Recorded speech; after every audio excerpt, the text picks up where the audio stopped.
going to say I first came to Loyola College from 1963 to 1968. It was my first teaching assignment. And while I was here, we started an organization called Loyola Students for Social Action. And we got ourselves in a lot of trouble, especially here in town. We were trying to break down the racial bias against housing and a few other things in the city. We had some of our students sitting in restaurants, they were African American students. So right from the very beginning, we got in trouble with social justice, and I've been doing this ever since. And they've asked me, you've asked me today to give some reflections on my my interactions with Archbishop Romero, and of course the situation in El Salvador way back when. This is back in the 70s. At this time, when I left here in 1968, I became provincial superior of the Jesuits of the Maryland province. After I finished that job, they made me the president of the Jesuits USA. So at this time, I was the U.S. Jesuit president.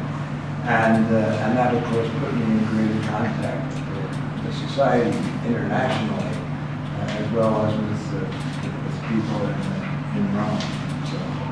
So I'll just work right off of my notes. And if you would like a copy of what I'm saying, you can always send them out. We're not at all privileged. And also, there's an article that I wrote for America Magazine after what I'm going to tell you about now. And that's also available by Xerox. So I just Xeroxed this right out of the magazine in the library. So let's go back to the spring of 1977.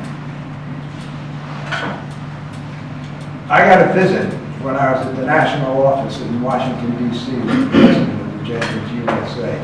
I got a visit from Cesar Jerez, who at that time was the provincial of the Central American province of Jesuits, and from Archbishop Romero. The two of them came in to see me together. And they were on their way back from Rome. And they had been over there to see the Holy Father and the Jesuit general and people of that sort, and I'll tell you about them in a minute. But they came to the U.S., and especially they wanted to talk to President Jimmy Carter. He was the President of the United States at that time. And also to the Secretary of State, who at that time was a man by the name of Cyrus Vance. And they wanted them to stop giving financial aid to the government of El Salvador, which was really under the thumb of the 14 oligarchical families down there.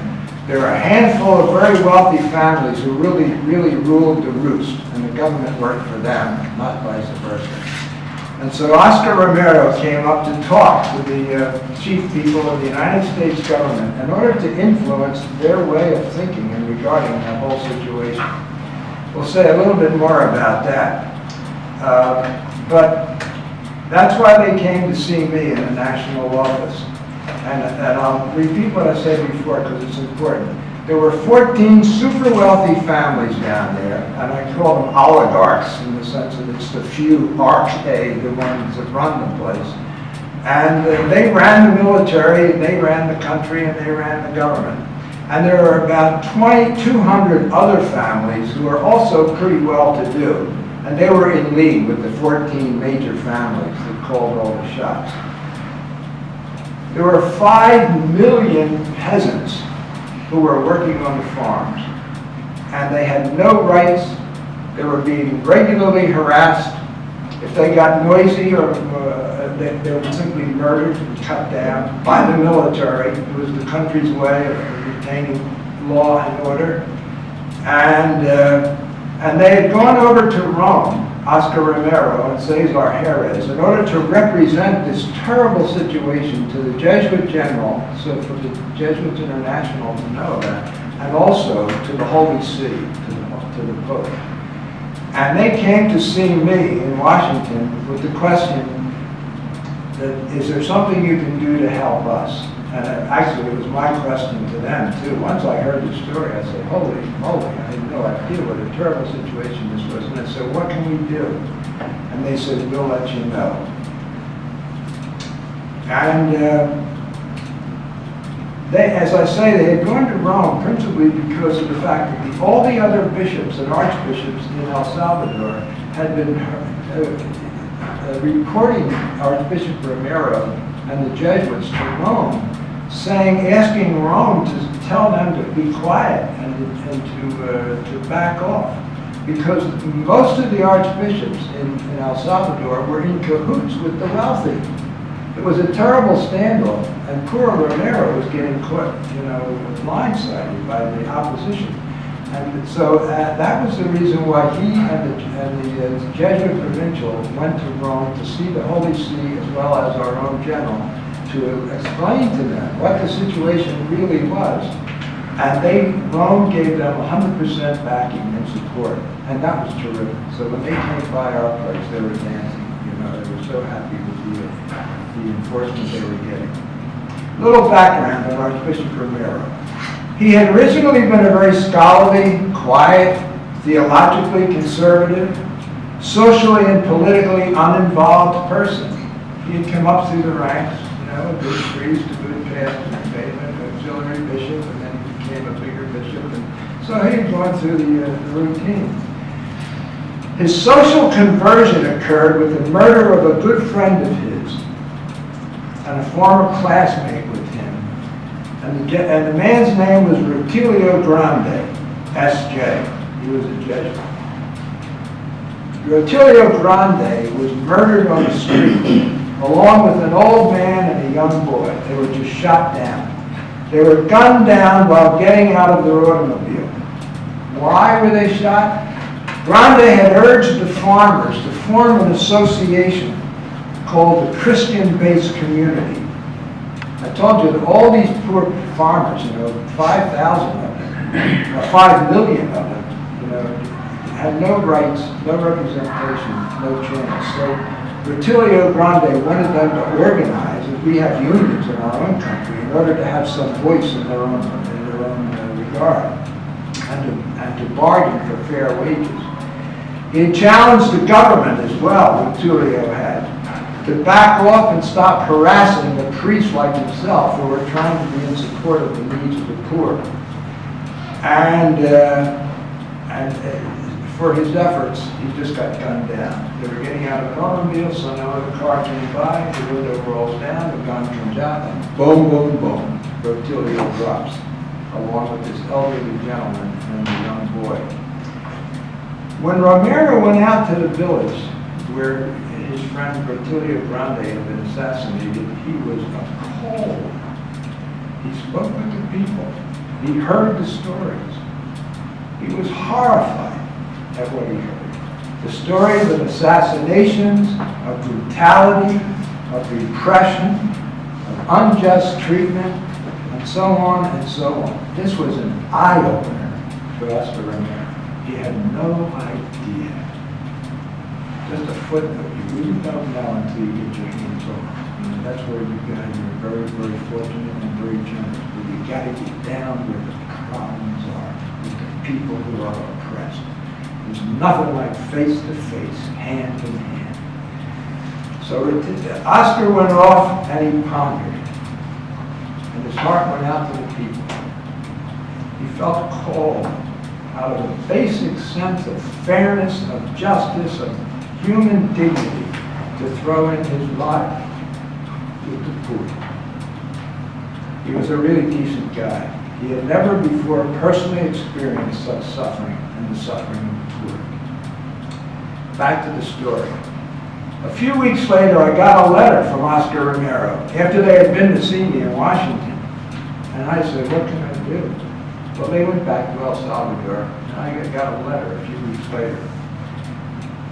And Oscar said this: the U.S. government is ignoring our plea. They just pledged millions of dollars worth of military equipment to the militia, and millions of dollars in cash to be sent on a monthly basis to the El Salvadoran government, which is really a puppet of the oligarchy. Repression and assassination will surely continue in this country with this support. Can you do anything about it? This is what Oscar Romero is writing to me. What can we do? What did we do?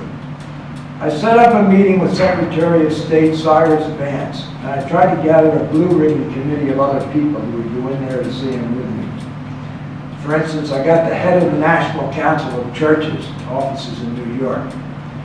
I got a very, very prominent rabbi. I think he also came from New York. He sort of oversaw, the Jewish community in this country. I got the rector of the National Cathedral in D.C., the Episcopal Cathedral. We've heard about it recently because it was so badly damaged in a hurricane. I got the president of Georgetown University, a guy by the name of Tim Healy at that time, and other people like that. So we really had a committee of people who went to see the Secretary of State. We had a very, very good visit with him. We also opened up congressional hearings on human rights in El Salvador and in Central America. So we had people come up. I got people to go up. We got the members of the Congress, key people, to be willing to open it up for testimony about the human rights situation in El Salvador. And that worked out fine. Cyrus Vance really understood and felt compassion for the situation, but he could not convince Jimmy Carter. Carter had appointed the first human rights person on the staff, who was a wonderful woman, Pat Darien, whose title was Coordinator of the Bureau of Human Rights. And she was also at the meeting that I had with Cyrus Vance. But she couldn't get anywhere with Carter either. Jimmy Carter, I don't know whether you know him at all, but he's still alive, and you still see him periodically on television, this place and that. He's a really good guy. But it was an era when the democratic governments, our own included, were terrified of the possibility of communist takeovers in so many of these countries. We're not that scared about communism anymore, but you got a communist China and a communist Russia, and that's where it stays. But we're not worried about too many countries becoming communist. In those days, the government was. They did not, therefore, want to let them, give too much support to the people, because the people then would have the wherewithal to be able to rise up, to organize, to become communistic. We have other organizations now. We've seen them just recently.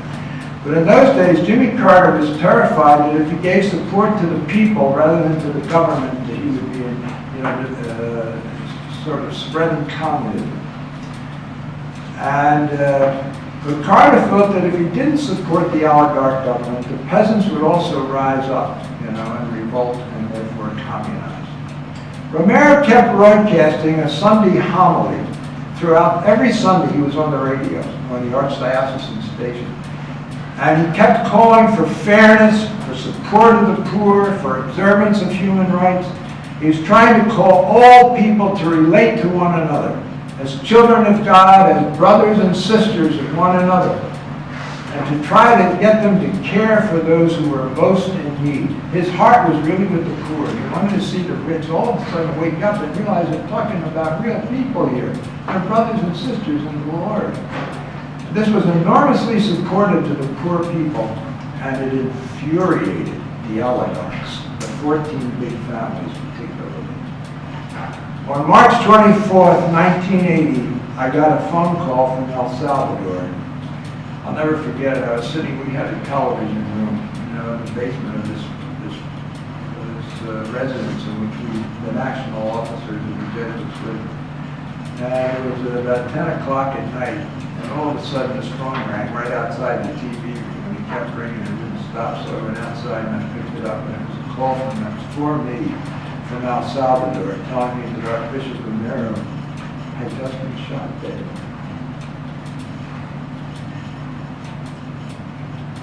He was saying Mass in a small chapel in the hospital called La Divina Providencia. It was a day right after his sermon had been challenging the government again and again to protect civil rights and human rights. It was a little later that night I got another call from somebody in the U.S. State Department. The message was he was shot and he was asking for it. Two very different phone calls, two different, very, very different perspectives. Anyway, I went down to the funeral of Archbishop Romero. I flew down from Washington. You had to stop in Miami, and then we went from Miami into El Salvador. And while I was in the Miami airport, I ran across somebody else walking around in a black suit and a Roman collar. Turned out to be a guy by the name of Jim Hickey. He was the bishop in Cleveland. And he was going down there because he was the one who had assembled and assigned 3 nuns and a laywoman to go down and work in El Salvador. Ida Ford and Maura Clark were nuns of the Maryknoll congregation in New York. Dorothy Cazell was a nun in the Ursuline Sisters of Cleveland. And Jean Donovan was a lay missionary from the Cleveland Mission. They were subsequently, as you probably remember, abducted, raped, and assassinated a little later that year. Anyway, Jim Hickey and I rode down together on the airplane. We arrived at the airport. We got out at the airport, and the 4 women were there. They were there in a van, and they asked me if I needed a lift, and I said, sure, I don't know where I'm going. So they drove me to Yucca, to the Jesuit residence there in El Salvador at the college. And there I was welcomed by the Jesuit community, all of whom to a man, as you know, would be tortured and shot to death 9 years later.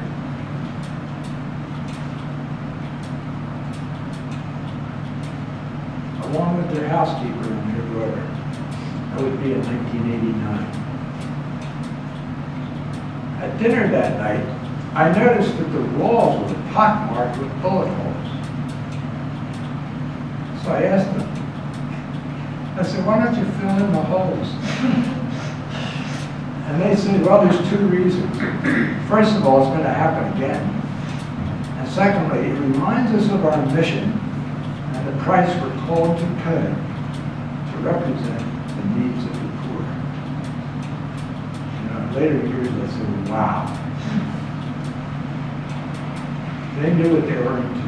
They were great guys. The funeral mass the next day, we all were told to vest in one church, and then we had to walk about 20 minutes to the cathedral. So I don't know why that was the way it was, but anyway, there was one church, and then we all put on our big white robes and our stoles and our, you know, the rope that goes around the waist, and we were all jolly walking down the street. And we got to the big cathedral. The mass was being said on the big porch right out front, and the steps down into the piazza down there. And all the bishops were up there, the big boys in the front. And most of us priests were in the church itself, the few front pews of the church. And the whole church was packed with people. And the whole piazza was packed with people who were out front, looking up to the steps of the church, where the mass was being celebrated on the top steps. And everything went fine. It was a great celebration, lots of singing and hymning and so on. And then the apostolic nuncio, the papal appointee for that neck of the woods, Central America, was giving the homily, when all of a sudden, midway through the homily, boom! One big blast, the bomb going off. And then all of a sudden, the second, boom! And then all of a sudden, bang, bang, gunfire all over the piazza. Holy moly. And the people began to scurry and be concerned, and they were running and screaming. It just broke the whole thing wide open with mayhem. And I'm standing there, and as I said, the people just panicked, and they were running here, there, and everywhere. And the little girl was right here next to me, a little girl by the name of Reina, R-E-I-N-A, and she just grabbed me and hung on tight. She said, "Padre, thank you, man." So I was carrying, Reina around me wherever I went. And it was I always just thought of it as a symbol of the terror And then little by little, one by one, bodies were being brought in from the piazza into the front of the church. And I think before it was all, this mayhem just continued. The gunshots, the bombs, the explosions, people screaming. And I think we ended up with 35 or 40 dead bodies across the front of that church before it was all over. And we were in there, I don't know how long we were in there, and of course it was blistering hot, we were sweating profusely. There was no AC down there. And we were finally told, things began to settle down a little bit, it was much more quiet, it was going on, I think it was probably close to 2 hours, when someone finally came in, a Red Cross person, who was down there, I think it was Blue Cross, and they finally said, it seems to be peaceful out there. Possibly, it's a good idea to think of just moving out one by one, carefully. And they told us, when you move out, have your hands over your head, and move one by one, and very gradually, very slowly, and do it all in good order. And so we went out, and we went back up the same street that we had come down. And we invested, remember, and had to walk down to the church. So we walked up the street like this. And as we walked up, we could see on the roofs of the houses, they were probably 3 or 4 story high, these apartments. And we could see people up there with rifles, looking down at us. And we didn't know for a while whether they were friend or foe, but we had to keep moving in any case. And so we kept moving. And we finally returned back to the original church, unvested, and took off from there.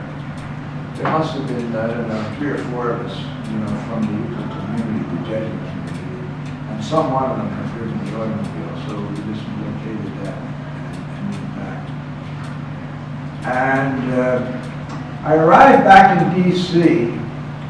This was all over a weekend, and I got back on a Sunday night, and the next morning I went back to the office. And when I arrived at the office, I was there at about 8:30, 9 o'clock. At 10 o'clock, the mail came, and guess what? There was a letter for us from Archbishop Romero. And he wanted to thank me for all the help we were giving to El Salvador and to himself personally. Boy, oh boy, what a blow that was. What a great honor it was, and yet at the same time, what a great irony it was. To be hearing the voice was great. Anyway, that following week I wrote the story about Archbishop Romero and his heroic effort for peace and justice in El Salvador for America Magazine. And the title is El Salvador's Agony and U.S. Policies. So I start off taking a real sharp cut at the U.S. policy in El Salvador. The U.S. government's official position towards El Salvador is badly misguided. Of that, I am now convinced. Prior to March 30th, I would not have said this so confidently. But that day, I got a fresh perspective on the question as I huddled with 4,000 terrified peasants inside San Salvador's cathedral, while bombs exploded and bullets whistled outside, where we had gathered to celebrate the funeral of Archbishop Romero. So that's the lead paragraph of the story. Also, shortly after I got back to D.C., I was invited to a talk on El Salvador at the Carnegie Endowment for International Peace, right at DuPont Circle, which was just up the street from where our offices were. The speaker was a man by the name of Robert White. He was the U.S. ambassador to El Salvador, and I noticed even as I was down there, I did not see Mr. White at the funeral of Archbishop Romero. When he saw me at this talk that he was giving, and I was the only one dressed up in a black suit and a Roman collar, he excoriated the Jesuits for interfering in the politics of El Salvador. He soon thereafter, however, became converted, and he was dismissed from the foreign service. So he really cut his own wrist. He was finished with the job, and we subsequently became very dear friends. But I always thought of it as a kind of an anomaly, Because I asked him at the time he gave us the story in the condemnation of the Jesuits, where was he? For Romero's funeral. We continued to try to negotiate U.S. financial aid for El Salvador and the Jesuits. And I eventually left my job as president of the U.S. Jesuit Conference about 6 months later. I was named at that time pastor of Holy Trinity Parish, which is 2 blocks from Georgetown University, just down the street.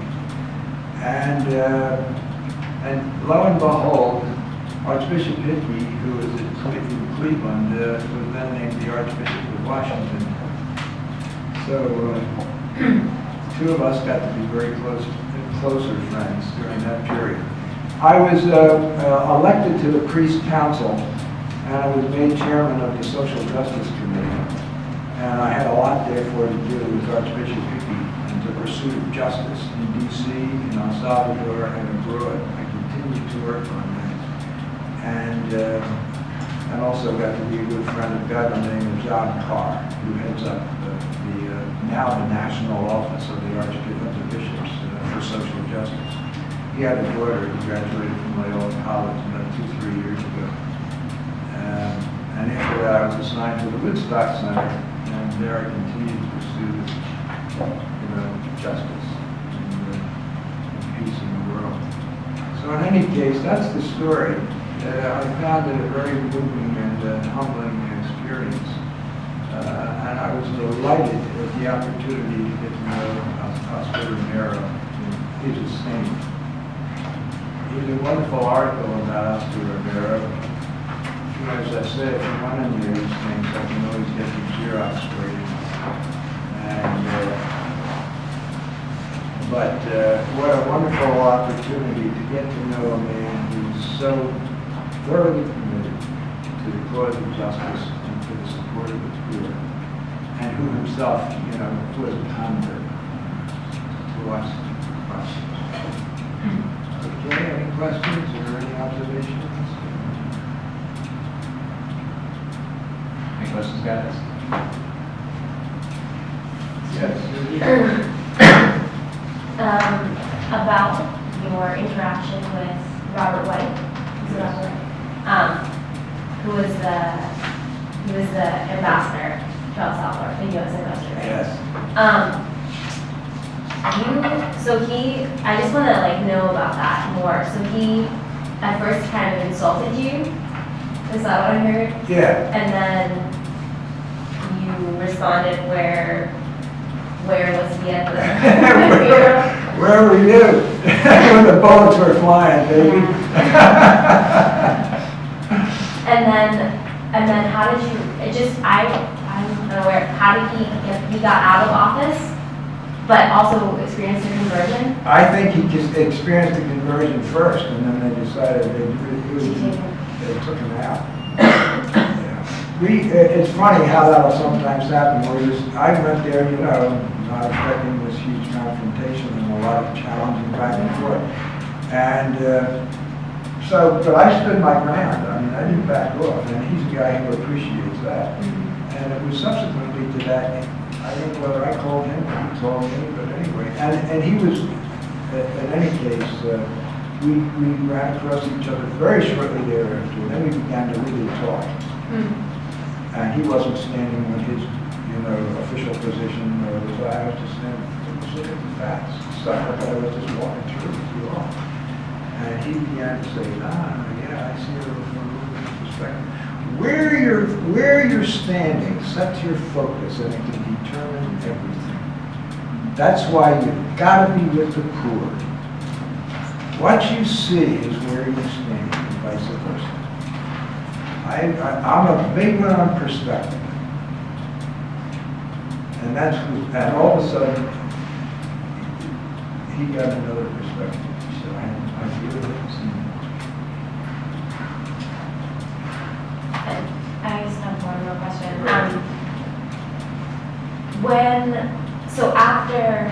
After Archbishop Romero's death, what was your position? What was your position in terms of the rest of the U.S. policy with El Salvador? Were you still kind of serving in that intermediate ground between Jesuits in El Salvador and the U.S. government. Well, I constantly followed the suggestions of the men down there. I didn't think I had the perspective to do it correctly. They knew, they were day by day, they were constantly in touch with the problems and with the people. So I would always call them. We were in constant communication. And I think that's so very important.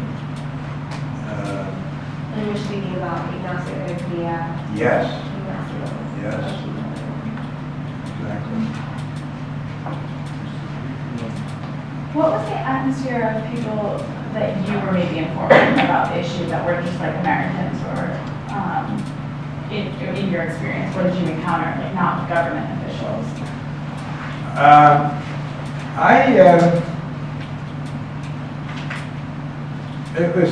It was the whole range. But again, it was once you got to talk to people, and that's the one reason I wanted to write my article too. I wanted to tell the story and get it well circulated. Bing, bing, bing, bing, bing, all the way to the little girl hanging on the cathedral. I wanted the whole personal dimension of this thing to get out. And I can, some of my family members, were saying, "Are you crazy? You're out of your mind." I'd say, just take a look at this. So I was using this article as sort of a propaganda piece in the healthy sense of the word, to spread the word. And I didn't have anybody, and once they saw, I'm not known to be a crazy, except by my mother. But once so some of them were really shocked that I was taking this very liberal position, pro-poor position, and that stopped them in the tracks. They weren't ready to just dismiss it right off the bat, which I thought was it made for a good platform of appeal. So generally, it worked out, even though a lot of people were initially, skeptical. All right. Yes. Well, as you know, it's a sad week for the Jesuit family after Dean Barclay's death. And I was wondering if you had a personal relationship with him or knew of his work going up in El Salvador to just share a bit of his legacy. Oh, I knew Dean very well. We were dear friends. And some of you have mentioned, I guess, he just died about 2-3 days ago. He pancreatic cancer. He actually he was on the team at the Woodstock Theological Center when I was director there. I recruited him, so we lived together in the same room for 2 years. And then unwillingly he obeyed his provincial and went back to join the Fordham faculty. They wanted him to teach at Fordham University. He didn't want to do that. He wanted to stay close to the poor.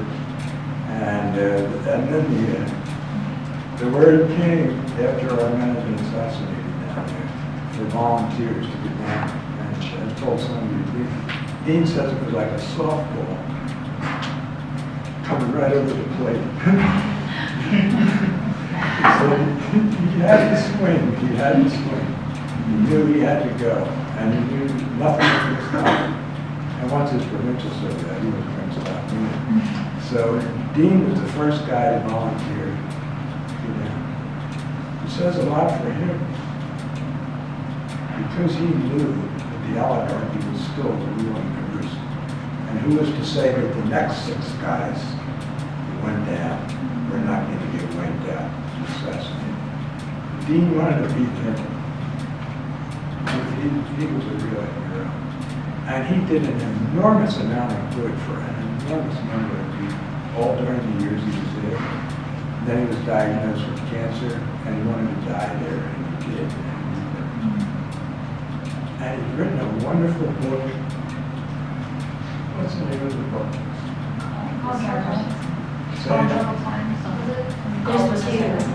There's Discernment. In time. Yeah, they called it discernment a couple times, or. Yes, I'm that's very it. into that. The call to discernment in troubled times. And it's about nation discernment. How do you go about making decisions? How do you discern? What goes into proper discernment? This is the key fundamental grace of the spiritual exercises of St. Ignatius. Is you have to get free enough from your hang-ups, and from ego, to listen openly and freely to the Lord's word in history. Where is the Lord inviting? Where is the Lord calling? And this is what Dean, is writing about. How do you go about doing it? And he gives chapter and verse, his own experiences. And there's a wonderful introduction to that book written by a woman who was an editor to whom Dean went to help him just to do the editorial stuff. He didn't want her ideas. Well, she was a raging atheist, and she had no time for all this discerning business. It's a beautiful essay in which she describes her own conversion. Thanks to Dean. So it was just his good example.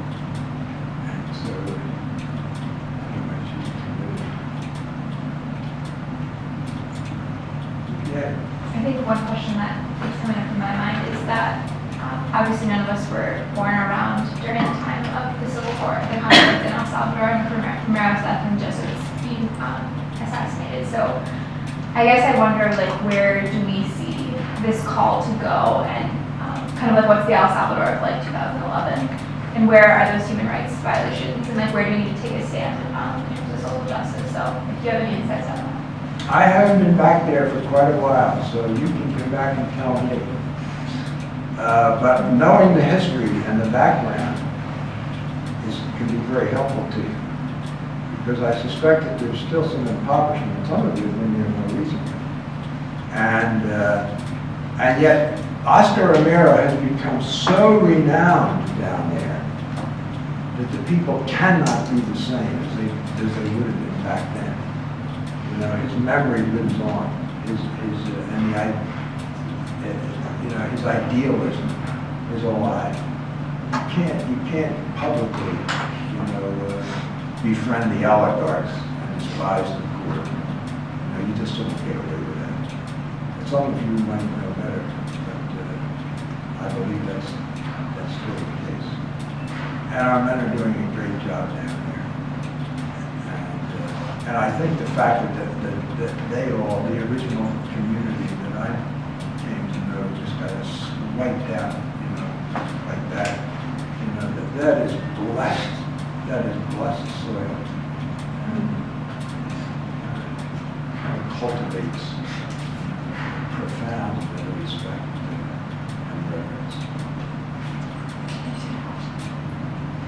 Yeah, I was also kind of thinking about are there other places in the world that we should be kind of going to and calling out on those human rights violations and that injustice? So El Salvador was kind of the context of the 80s and 90s and still today, but is there another place in the world where we see that kind of grave, trespassing of that? Oh, there's hundreds of places in the world. It's pervasive in the world. If anything, it's getting worse. And the oligarchs, we talk about the oligarchs in those days in El Salvador. You keep reading about the 1% of people who control 90% of the income in the United States. You don't have to go overseas. The abject poverty on our own city streets. When you realize the enormous wealth in this country. This is one of my big things. I spend a lot of my work on energy now working in the area of business. Money makes the world go around, unfortunately. Or fortunately, it depends on how it's distributed. But I think there are notorious examples in Somalia and a number of places in Africa, as well as in some places in Latin America. Latin America is configured in various ways, very different in some countries than in others. Argentina was never really that